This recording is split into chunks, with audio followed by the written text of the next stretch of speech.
Hasretiyle benim canımı yakan, beni bilinmeyen yollara atan, durup bir kenarda seyrime bakan, senin adın zalim, hain değil mi? Durup bir kenarda seyrime bakan, senin adın zalim, hain değil mi?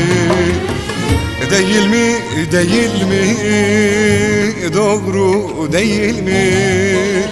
Bana yaptıkların doğru değil mi? Değil mi, değil mi, doğru değil mi? Senin adın zalim, hain değil mi?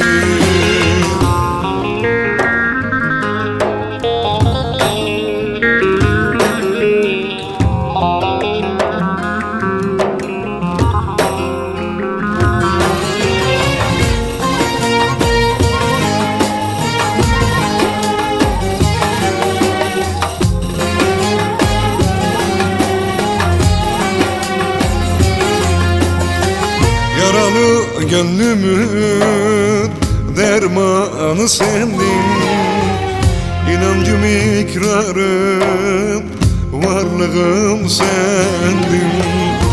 Bana hep acılar, gözyaşı verdin.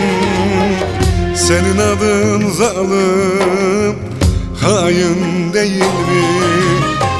Bana hep acılar, gözyaşı verdin.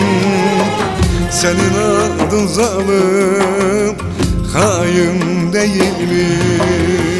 Değil mi, değil mi, doğru değil mi? Bana yaptıkların doğru değil mi? Değil mi, değil mi, doğru değil mi? Senin adın zalim, hain değil mi? Değil mi, değil mi, doğru değil mi? Senin adın zalim, hain değil mi? Değil mi, değil mi, doğru değil mi?